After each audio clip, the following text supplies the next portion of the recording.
Todos los caminos conducen a la deuda. Varios fueron los frentes abiertos de esta semana, pero siempre relacionados a este tema. Lógicamente, y después de la presentación oficial del cronograma a seguir en el camino de la reestructuración, el análisis se centrará en cómo se va avanzando en cada uno de estos puntos. En ese sentido, el mercado no dejó de mirar hacia Europa y las distintas declaraciones que fueron llegando tras la reunión en el Vaticano del presidente del FMI, Guzmán, así como también por parte del presidente de la Nación, y el apoyo que fue consiguiendo entre los diferentes mandatarios europeos en la antesala de las negociaciones con el fondo. Esto en medio de expectativas cambiantes ante la situación financiera de Buenos Aires, que terminó finalmente anunciando el pago total de la deuda y un canje de la F20 que dejó mucho que desear.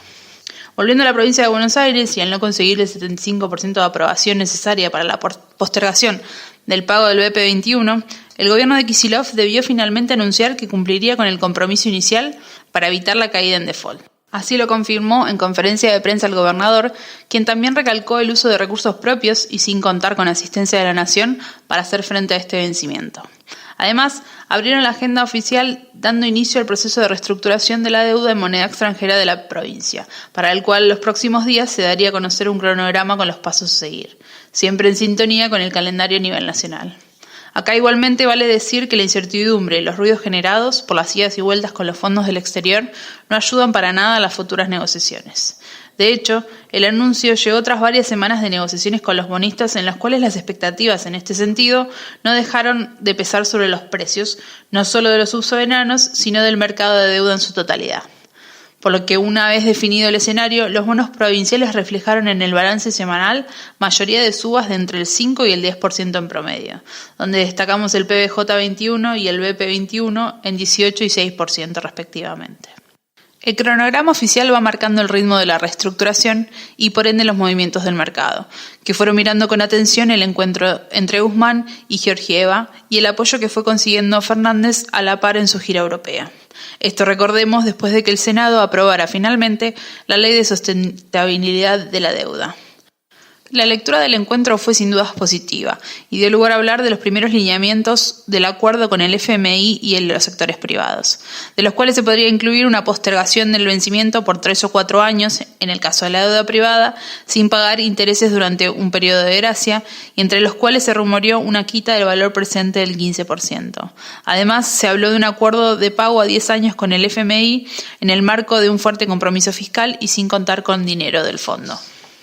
En este marco, los bonos en dólares se recuperaron con subas semanales de entre 4 y 7%, en la semana que el riesgo país cayó unas 170 unidades y logró perforar los 2.000 puntos, mientras que el rango de paridades pasó del 43-45% de la semana pasada a niveles del 47 y 50% este viernes, con un diferencial por legislación que se mantiene en torno a los 500 puntos. De todas formas, y hasta que no haya definiciones oficiales, la sensibilidad se mantiene alta, donde señales más claras podrían llegar recién el próximo miércoles con la participación de Guzmán en el Congreso, en donde se espera que exponga sobre la negociación de la deuda externa. Y a partir de entonces, restará esperar a marzo, que según marca la agenda oficial, llegarían las primeras definiciones. Dentro de la renta fija en pesos no hay dudas que el resultado del canje de la F20 no fue bueno para el gobierno, que logró sumar apenas un 10% de aceptación. A partir de entonces, y entendiendo que se buscará evitar el reperfilamiento de este vencimiento, se anunció una nueva licitación para este lunes con la reapertura de 3 bonos, SER, Badlar y Dollar Link a agosto del 2021. Pasando ahora al mercado de acciones, la volatilidad intradiaria vuelve a ser un dato con un índice que operó dentro de los 40.400 puntos y los 42.600 puntos en la semana. Moviéndose a la par de lo que fue sucediendo con la deuda, el índice logró acumular una suba del 2.8% para cerrar cerca de los 41.200 puntos. Mirando el panel líder, los números vuelven a ser mixtos, dentro de los cuales se destacaron las subas de Macro, Telecom, Superville y Banco Francés entre 6 y 5% respectivamente. Con tendencia contraria, los rojos fueron para Cresud, Transener, Transportadora Gas del Norte y Valo en un 10, un 5, un 4 y un 2.4% en igual orden. Por otro lado, y ya dentro del mercado cambiario, las últimas ruedas se caracterizaron por un bajo volumen de negocios de apenas $200 millones en promedio, con algunas ventas del central por un total de $73 millones para posicionar al mayorista en los 60 pesos con 78 centavos, tras casi 2 semanas de subas consecutivas. Mientras tanto, las reservas registraron una baja de $250 millones para ubicarse cerca de los 44.644 millones. En cuanto al minorista, el billete cerró en 63 pesos, manteniéndose casi estable con respecto al viernes pasado. Para los distintos tipos de cambio de referencia, y si bien siguen superando la cotización del solidario, la tendencia fue a la baja. Tanto el contado con liquidación como el MEP retrocedieron en la semana para cerrar este viernes en 84,70 y 82,40 respectivamente, llevando las respectivas brechas a niveles del 39 y 36%. Para tener como referencia, estas se ubicaron en máximos el viernes pasado en la zona del 41 y 39% respectivamente. En cuanto a datos, la semana nos dejó los números de lo recaudado durante el primer mes del año. Según los datos de la AFIP, el ingreso tributario reflejó un monto de 527.000 millones, lo que representa una suba interanual del 44,9%, todavía muy por debajo de la inflación anual. Cabe destacar que el aumento estuvo muy por debajo del 58,2% y 53,9% registrado en los meses anteriores. Esto en medio del difícil contexto económico recesivo y el deterioro del mercado laboral. Por otro lado, el INDEC difundió el índice de producción industrial manufacturero, que registró en diciembre una suba interanual del 1,2%. Si bien el dato fue positivo para la industria manufacturera, no fue suficiente para revertir las importantes bajas acumuladas a lo largo del 2019, por lo que suma en el año un descenso del 6,4%. En el frente externo, los mercados dejaron atrás la fuerte corrección que vimos durante la semana pasada a raíz de las preocupaciones en torno al virus que mantiene en vilo a todo el mundo. De hecho, los últimos días parecieron haber transcurrido con algo más de optimismo a medida que China va tomando control de la situación y trae calma a los mercados que cerraron la semana con mayoría de subas. Los esfuerzos del país para dar liquidez a un mercado que fue fuertemente golpeado y ayudar a reactivar la economía fueron clave para mejorar en parte la confianza a nivel global, dando lugar a un aumento en la probabilidad de que el Banco Central haga efectivo un recorte en su tasa durante la próxima reunión de política monetaria a finales de este mes, además de la promesa de reducir los aranceles de varios productos americanos a partir del 14 de febrero, lo que implicaría una baja del 10 al 5 y del 5 al 2,5 en distintos productos de Estados Unidos. En este contexto, y si bien la volatilidad no fue menor, Wall Street logró cerrar la semana con subas de entre el 3 y el 4%, tendencia que no se repitió en China, donde el Shanghai Composite acumuló una caída del 3%.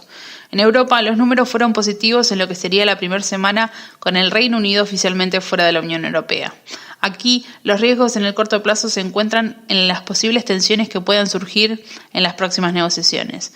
De todas formas, las principales plazas lograron avanzar entre un 2 y un 5% en la semana. La cautela se mantiene igualmente en el mercado de deuda, con rendimientos que apenas subieron en la semana. La tasa de los bonos del Tesoro americano a 10 años aumentaron 8 puntos básicos y gira en torno al 1,59% anual, pero aún lejos de los niveles de principios de año. En cuanto a los bonos europeos, estos aumentaron 4 puntos básicos en promedio. Mientras tanto, la atención estuvo puesta también en los últimos datos económicos de la agenda norteamericana, que resultaron ser mejores a lo esperado. Por un lado, el ISM reflejó una leve mejora en el sector de servicios de Estados Unidos en enero, con el índice marcando el nivel más alto desde agosto del año pasado, lo que sugiere que la economía podría mantener el crecimiento moderado, aún con un gasto al consumidor menor al esperado. Por otro lado, y dentro de los datos más relevantes quizás, Estados Unidos comenzó el 2020 incorporando 225.000 nuevos puestos de trabajo, por encima de los niveles de 2018 de 223.000, y aumentando la participación en el mercado laboral, aunque provocando una leve suba en la tasa de desempleo de un punto básico. Para la próxima semana, el mercado local vuelve a enfocarse totalmente en el camino hacia la reestructuración a nivel nacional, ya sin el ruido de la deuda de la provincia de Buenos Aires, donde en relación a la deuda externa se esperan mayores definiciones por parte de Guzmán en el Congreso este miércoles, a medida que el gobierno se prepara para recibir la emisión del FMI, las cuales no llegaban desde la interrupción del acuerdo de stand-by que mantenía Argentina con el organismo. Ahora bien, recordemos que la propuesta oficial a los bonistas de la oferta final llegaría durante la primera mitad de marzo, mientras que el nivel de aprobación se espera que llegue hacia finales de dicho mes.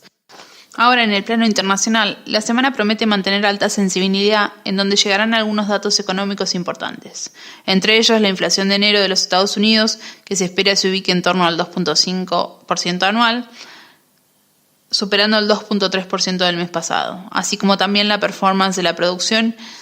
industrial y manufacturera y las cifras de ventas minoristas. Los mercados también estarán atentos a China sobre si mantiene su postura de publicar también los datos de inflación más adelante en marzo, conjuntamente con los de febrero. Por su parte, en Europa esperamos los datos de producción industrial, donde se pronostica una caída del 2.3% anual y del crecimiento del PBI, en donde esperamos se mantenga en el 1% anual.